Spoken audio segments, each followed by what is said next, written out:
Good afternoon. It's a real pleasure to host the Minister of Defense of Ukraine, Dennis Shmyhal, here at NATO. It is a great honor. The more because he was Prime Minister before, so we have been working together now for 4 years, basically since this terrible full onslaught of Russia on Ukraine started in February 2022, and even before I visited you in Kiev. So I think Ukraine could not have a better defense minister than you. You're really honored.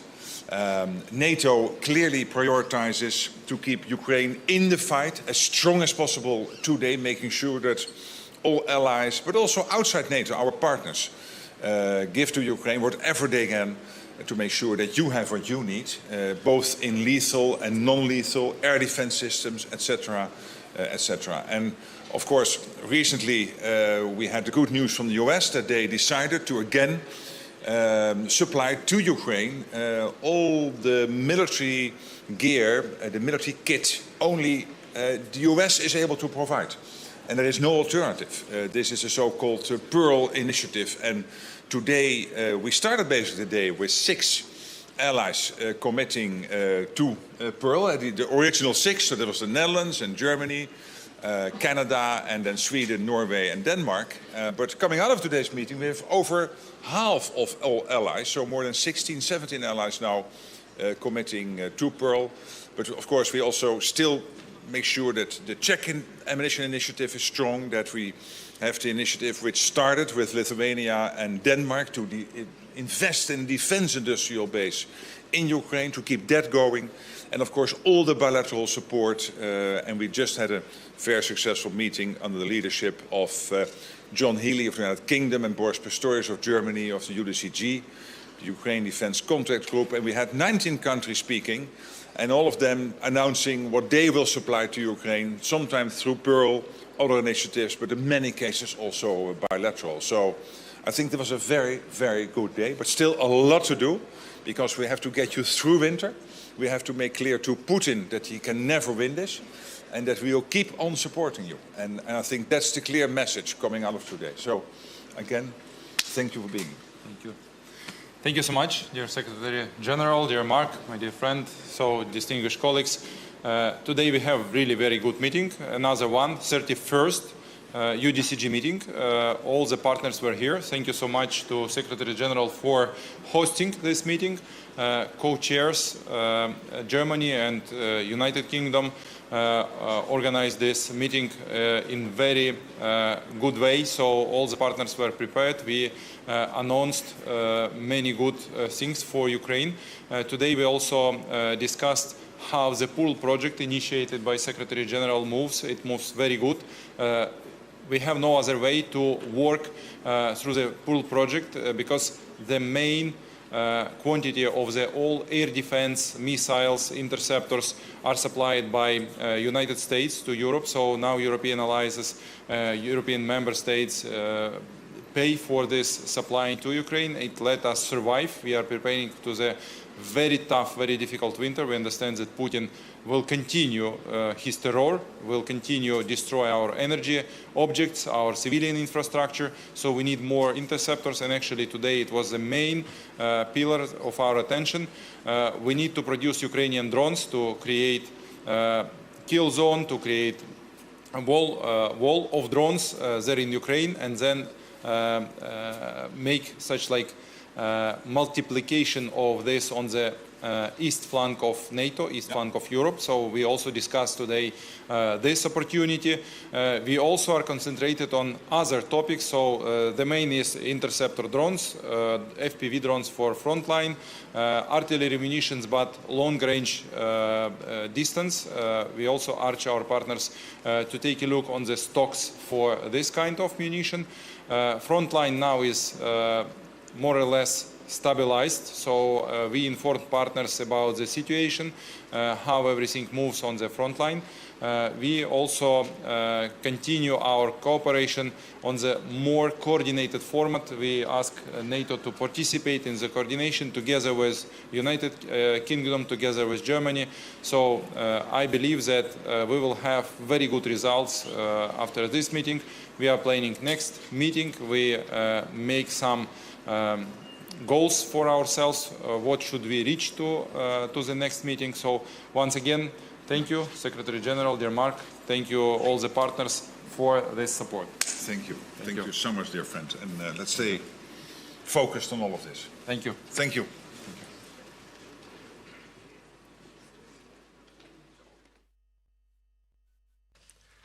Thank you, Dennis, for your briefing on the situation in Ukraine. Shortly before the onset of winter, Putin is once more deliberately destroying power plants and other energy infrastructure in Ukraine. We have seen this happen in previous years too. It is a particularly malicious way of terrorizing the Ukrainian people. Germany is supporting Ukraine with around 9 billion euros this year, and we will continue our support at this level on this level. From this amount, we are currently preparing a package worth 2 billion euros. It will contain missile defense systems, state-of-the-art radar technology, and ammunition. We also participate, of course we do, in Pearl, the prioritized Ukraine requirements list with an investment of $500 million. Air defense is at the very core of our support and has been from the beginning of the war on. We will therefore continue to invest in Ukraine's air defense and counter-drone measures. And with our enduring action on air defense initiatives, we are inviting our partners to support projects in the area of air defense. Clearly, Ukraine's defense industry is powerful and innovative. It is worth investing in, and we will help turn creative developments into reality and make proper use of existing capacities. Germany is providing 400 million euros for the procurement of long-range drones. This helps Ukraine engage Russian logistic assets beyond the front line. We are seeing some success. There is a food shortage in Russia that affects the Russian military too. It's becoming increasingly difficult to Putin at home to sell this war as a success. We can and want to learn from Ukraine and benefit from its experience. This is at the heart of the cooperation agreement signed by Dennis and me. We are intensifying the collaboration between Germany's and Ukraine's defense industry. We are promoting cooperation on research and technology development. That way, we are facilitating the exchange between our two countries and industries. We are making work and study visits easier, for example, and we are promoting armed forces cooperation on training and on mutual logistic support. While this supports Ukraine, the knowledge and technology transfer strengthens our own defense capabilities as well. We are also launching a modernization initiative. Its aim is to increase the combat power and the service life of the land systems we already deliver to Ukraine. Major combat systems such as main battle tanks and infantry fighting vehicles are to be upgraded to comply with the latest standards. Those include new guns and innovative sensors. The upgrades will primarily be conducted in the existing maintenance in Ukraine. Ukraine's defense industry will be, of course, involved in this. This will be an investment in the long-term build-up of Ukraine's armed forces, and this means it will last even after a potential ceasefire. John Dennis, thank you for your very close cooperation. Close coordination with partners does make a difference. We continue to stand firmly by Ukraine. Thank you. Thank you. Thank you. Good afternoon, everyone. Today, over 50 nations came together in the Ukraine Defence Contact Group, a powerful demonstration of our broad and enduring support for Ukraine and their fight. Our mission remains as strong and as clear as ever. First, to ensure that Ukraine's armed forces have what they need to fight. Second, to work to secure peace for tomorrow. And third, to stand ready to step up still further. But until peace comes, Ukrainians, both military and civilians alike, continue to fight with huge courage. So our determination must match their defiance. Our support must match Putin's escalation, and our role as nations within the UDCG is to guarantee Ukraine's strength. In the last 8 months, in that period that Boris and I, Germany and the UK, have taken over the leadership and chair of the UDCG, the group has successfully raised pledges of over £50 billion for military aid to support Ukraine. For our part in the UK, we're spending more in military aid for Ukraine this year than ever before. In the last 6 months, we've delivered 85,000 drones to Ukraine, and Ukraine and the UK continue to deepen our industrial partnership. Through a new agreement that Minister Shmyhal and I have signed, we will now jointly develop improved interceptor drones and then mass produce them and get them back into Ukraine in the thousands each month. We are ramping up pressure on Putin, both military and economic, and the UK today has confirmed 92 new sanctions on Russia's energy sector, oil companies and military supply chain. A secure Europe needs a strong Ukraine. But as we discussed at the meeting of defence ministers this morning, we've seen how President Putin's aggression is not confined to Ukraine. Drone incursions into Poland, violations of Estonia's airspace, election interference in Moldova. Deliberate or not, Putin is watching what we do, and he should be in no doubt that if NATO is threatened, we will act. He should be in no doubt we will stand with Ukraine for as long as it takes. Thank you. Minister Shmyhal. Dear colleagues, Secretary Healey, Minister Pistorius, today we held the 31st Ukraine Defence Contact Group meeting. UDCG remains the most important platform for coordinating international military aid to Ukraine. Dear John, dear Boris, thank you so much for your co-leadership on that platform. Ukraine is committed to peace, but we all understand Russia remains the greatest threat, not only to Ukraine, but also to all of Europe. That's why we held to act together. We need bold actions to increase pressure on Russia to stop this war. First of all, Ukraine must be strong on the battlefield. The Pearl Initiative is a high-value NATO mechanism that converts allied support into tangible capabilities for Ukraine. I am grateful to our partners from Sweden, Latvia, Estonia, Denmark, Norway and Slovenia for announcing contributions to the new Pearl package, but today more partners join to these contributions, and we will see much more results after today's meeting, and we are so much grateful to all the nations. It will enable us to procure the weapons we urgently need to save more lives.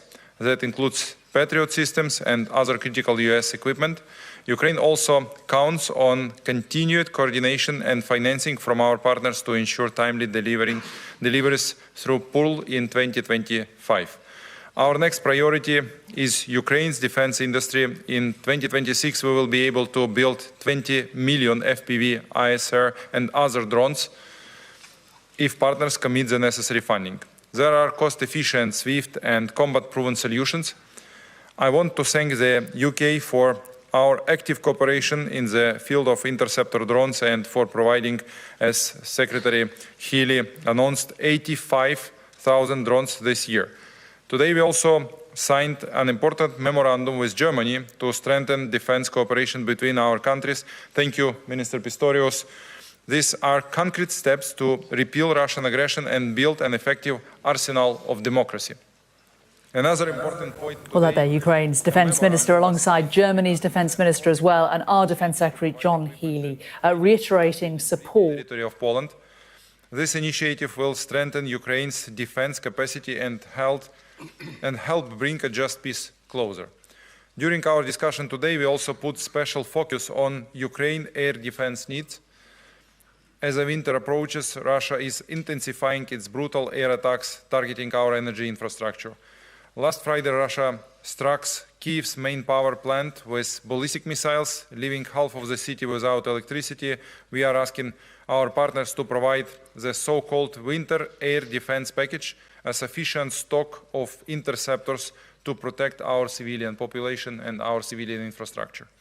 We are grateful to all countries that announced today their commitments to keep supplying our forces with what they need. I want to say thank you to all nations who today announced their commitments, who support Ukraine during all of this period. We believe and expect that this comprehensive support will continue. Ukraine's total defense requirement for 2026 is estimated as $120 billion. Half of this, $60 billion, will be covered from our national resources, despite the ongoing full-scale war. We call on each ally to allocate 0.25% of its GDP next year to cover the other half of these needs, because supporting Ukraine's defense means supporting Europe's security. We are grateful to our European partners for practical initiatives that strengthen Ukraine's defense programs such as SAFE, Pearl, and ERA. At the same time, Russia must pay for its unprovoked aggression. It is essential that Russian frozen funds continue to work for Ukraine's benefits. That is why we recently proposed reparation loan backed by frozen Russian assets is so important to us. It provides a lawful and sustainable way to finance Ukraine's needs. Ladies and gentlemen, dear friends, colleagues, let me once again express my gratitude to Secretary Healey and Minister Pistorius for organizing this UDCG meeting. Thank you. Thank you, partners, for stepping up your support. Peace in Ukraine must be just, lasting, and protected by international unity. Together, we are working to achieve it in shortest way. Thank you so much. Thank you for the statements. Now we have time for a couple of questions. Mr. Johnny Beale from BBC. Thank you. If I could ask Defence Secretary Healey, first of all, sorry, Jonathan Beale, BBC. If I could ask you, sir, first of all, I think the Secretary-General said that at the start of today's meeting, 6 NATO countries were going to join the Pearl Initiative, which is essentially Europe buying US military weapons to supply to Ukraine. That's grown to, I think, he said, 16 countries. But the UK isn't one of those countries. Now, Pete Hegseth, the US Defence Secretary, has described countries that aren't going to do that as freeloaders, or indicated they are freeloaders. So I just wanted to know, I'm not aware that the UK is part of that initiative. Are you going to be taking part in that initiative? I could ask Ukraine's Defence Minister, you've no doubt met with Pete Hegseth. Are you any clearer as to whether the US is ready to supply Ukraine with Tomahawk cruise missiles? You made clear in your opening remarks that you wanted long-range weapons, and you made clear which weapons those are. Those are Tomahawk cruise missiles. Did you get any indication from the US that they are ready to supply those weapons? And finally, if I could ask you, Minister Pistorius, do you sense a change in rhetoric of the US? Do you think that, given where we were at the start with the first meeting with Defence Secretary Hegseth, where he was making clear that this was Europe's problem, that the US is now in a different place? I think he said, Pete Hegseth, the US is ready to impose costs on Russia for its continued aggression. If we must take this step, the US stands ready to do our part that only the US can do. So do you think there has been a change? Thank you. Thank you. Shall I go first? Please, go ahead. Pearl is one way of Ukraine's strongest allies helping to meet their military needs. We in the UK are looking hard at the Pearl programme. We're looking hard at that with other European nations and nations beyond Europe. But we as a country are spending more on military aid to support Ukraine this year than ever before. We are meeting the requirements that Ukraine has said to us they need, and we, in many cases, are doing things that only the UK is doing and funding. So are you going to join the Pearl scheme? We're looking at the potential for the Pearl scheme. We're looking hard at that as a new mechanism, and we're looking at that with other European allies and nations within the UDCG beyond Europe. But we are, this year, spending the highest level of British military support on aid for Ukraine at £4.5 billion. So we discussed today successful results of deep strike operations, which Ukraine provide by our own drones, deep strike drones, and actually we count that we destroyed 20% of refineries on Russian territory, and it brings them to the deficit of gas and gasoline on their gasoline stations. We may see the lines of cars there in Russia, and we will continue such operations. It's absolutely operations in the deep of territory of Russia, directed against of the refineries, against of the infrastructure, military infrastructure, which brings additional money and brings logistics to support war in Ukraine. So it's very, I would say, humanity operations, because we are very precise in our operations and very carefully looks and plan these operations. But it's not enough to create pressure on Russia to stop this war, to bring Putin to the negotiation table. We need to do more, and it should be like a combination of sanctions, of deep strike attacks, of pressure on the front line. So deep strike attacks should be combined with deep strike weaponry, missiles of our partners. We discuss all types of deep strike missiles, but I think that concrete names and concrete data will announce presidents. So President of Ukraine and President of United States answering your question, or leaders of other countries, if it will be other partners who will supply to Ukraine deep strike missiles for our operations to continue and increase pressure on Russia. Thank you. Thank you for your question. I think the baseline of the remarks of Pete Hegseth remains the same since the beginning in February, but still I heard, as you did, these last words of his sentence with very much interest and attention too. And I would read in that kind of change of perspective and approach, but not more for the moment. I can't interpret really what he did mean. Thomas Gutschka, FAZ. Thanks a lot for the question. First one to Minister Pistorius. We've heard before from Secretary General Rutte today that altogether 17 allies are now willing to contribute to the Pearl initiative. So far, $2 billion US have been committed. Can you give us an idea of the approximate amount of additional commitments done today? And a question to Minister Shmyhal.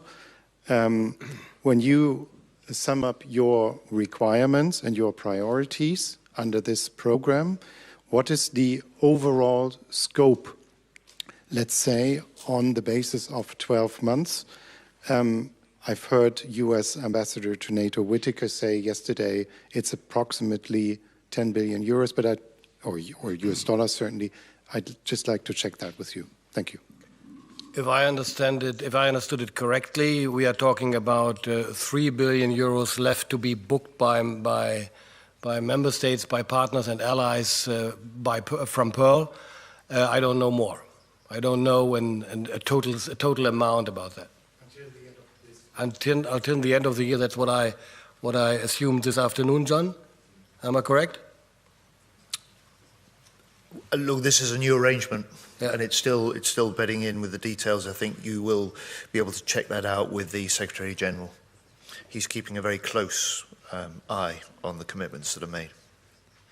So let me explain the situation. You asked me about scope, as I understand, if I understand correct. So economy of war. Russia spent for financing of their military goals about $150 billion per year. Economy of war demonstrates if you spend less, you begin to pay by lives and by territories. So you need to hold this balance of economy of war. So as a minimum, we need to spend $120 billion for the 2026. In scope of 12 months, it will mean that this year, for example, we estimate that we will spend $108 billion. And it means that next year, 120, it's a minimum requirement. As a country, Ukraine may cover only half of this amount. 60 billions we may collect as a taxes, and every dollar from our taxes we direct to cover these defense expenses. So other amount we need to collect together with partners. So we need to fundraise this money, and it will be divided for Pearl project, for European producers to produce European types of weaponry, and for Ukrainian producers to produce Ukrainian drones and Ukrainian weaponry. So in which proportions we will calculate for the next year, but the scope of needs, of financial needs, is actually so as I explained. Sergei Sidorenko from European Pravda. Sergei Sidorenko. I have two questions, if I may. One is about, let's say, a change in perception of Ukraine by our partners. Do you see that Ukraine is perceived as a contributor in pan-European security after attack on Poland? And because to me it is important, as a contributor to European security, should have a place in NATO. How do you see that? And regarding Pearl, that is, first of all, to our Prime Minister, до речі, з днем народження, Денис Анатолійович. I just wished a good birthday to our, sorry, Minister of Defense, still Prime Minister in my memory. So how do you see, what would be an evolution of Pearl next year? Because we see that now it is planned for this year. Would it be continued? Would it be expanded? Would it be like just the same next year? Thank you. I think that maybe first half of the question to our friends, and the second half I will explain, if I may. So, please. Shall I go first? The first half, the simple answer to your first question is yes. When I argue that a secure Europe requires a strong sovereign Ukraine, what Ukraine is teaching us in the way that we can see the rapid evolution of the nature of warfare, the leading-edge innovation that Ukraine and battlefield techniques, for some time we have been able to learn from Ukraine. And Ukraine is increasingly recognized and understood to play a part in the training of other NATO nations' forces and in recent moves to respond to incursions into NATO airspace. Ukraine has stepped up, responded in practice, and I think is helping to demonstrate more clearly to more people how the Ukraine is fighting for its future, but the unique leading combat experience that it now has means that it can already and will in the future make a huge contribution to the security of Europe more generally. I couldn't agree more. Thank you so much. Thank you for this high estimation. We really are ready to share our experience with our partners, with our friends and neighbors, with Europe. Unfortunately, we paid for this experience by lives of our soldiers, of our civilians, our children, but this experience is absolutely unique, and we understand that we need to share it with our friends, just to resist to Russian aggression, to aggression of maybe the group of countries in future. So this is the way which we should go together. The second half of the question about Pearl next year. The Pearl is a unique project initiated by NATO Secretary General, supported by our friends and partners. We are grateful for this. There is some kind of weaponry and munition which is produced just in the United States. Ballistic missiles could be destroyed only by Patriots, by PAC-3 missiles, which are produced in the United States. Long-range artillery munition is now on the stocks only in the United States. So we need to have this weaponry, these munitions right now on the battlefield. And because of this, we need to ask United States to supply it. And we are so much grateful and appreciate this initiative and support of European partners for buying of this equipment and weaponry. I'm not sure that next year we will change situation dramatically and increase production here in European member states or there in Ukraine. We will still need to cooperate with the United States, so I'm sure that Pearl project will continue.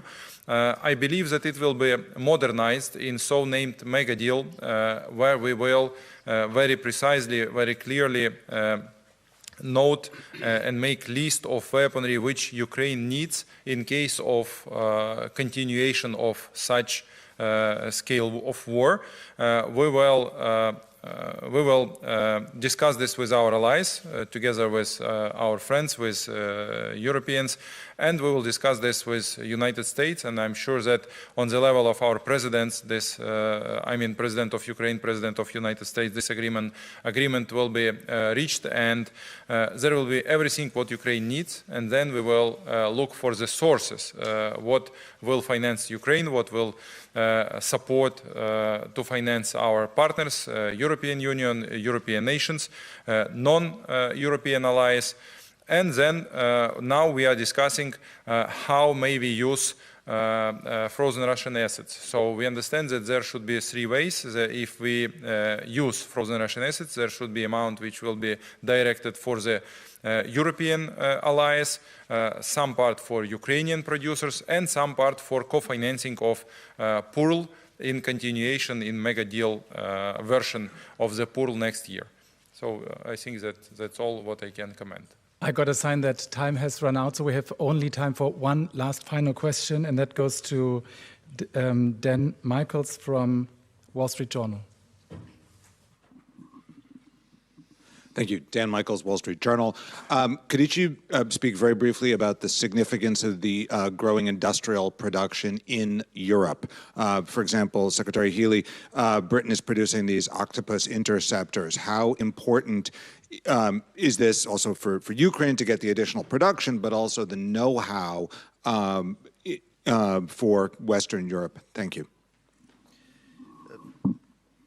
I think both Ukraine and the UK, and the new agreement that Boris has signed today demonstrates that we see, first of all, a support for the Ukrainian industry as an important direct way of supporting the Ukrainian warfighting effort.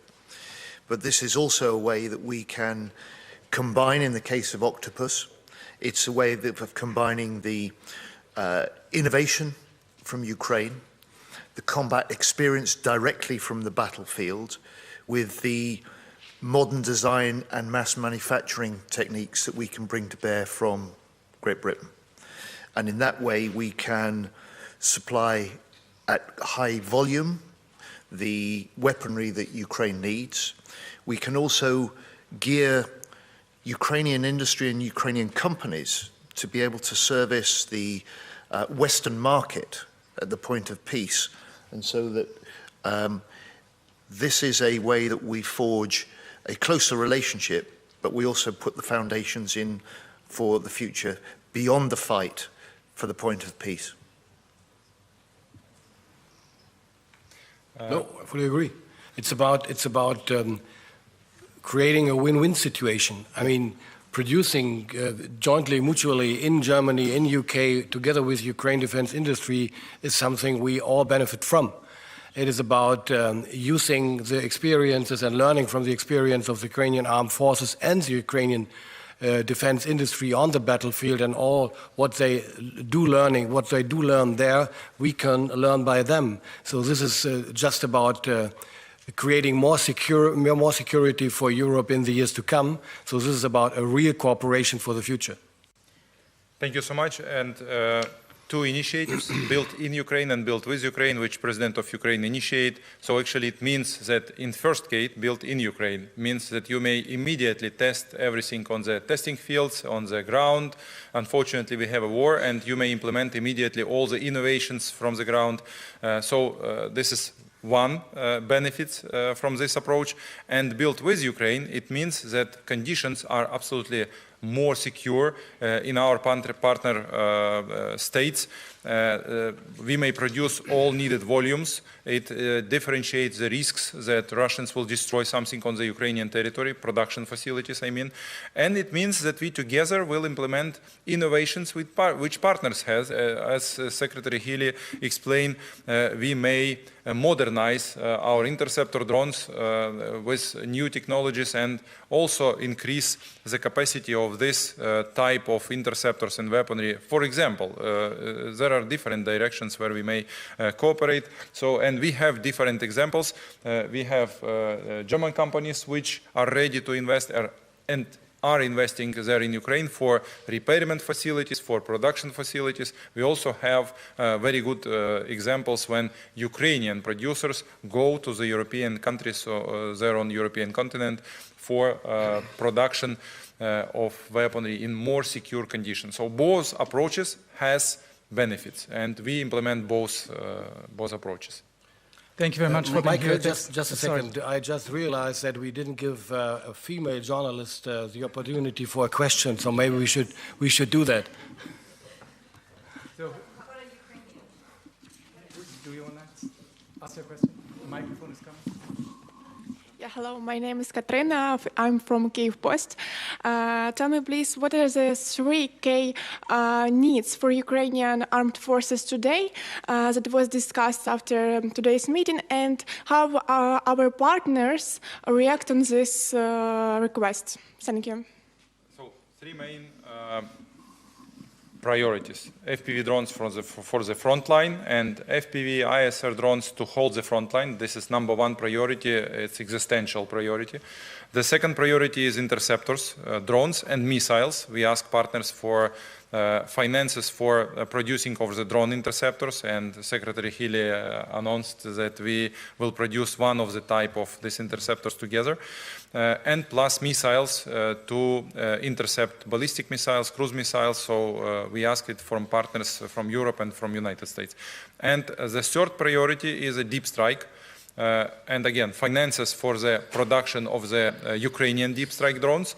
And the second direction in deep strikes, this is missile for deep strikes, and we discussed this. You may name it's very famous names.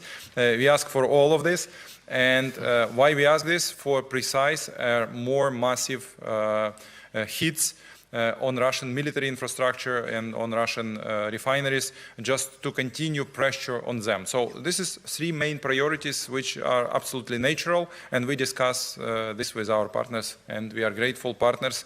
Take it into attention very, very carefully. Thank you for this. Thank you. Thank you very much. Thank you all. I didn't get it. I didn't get it.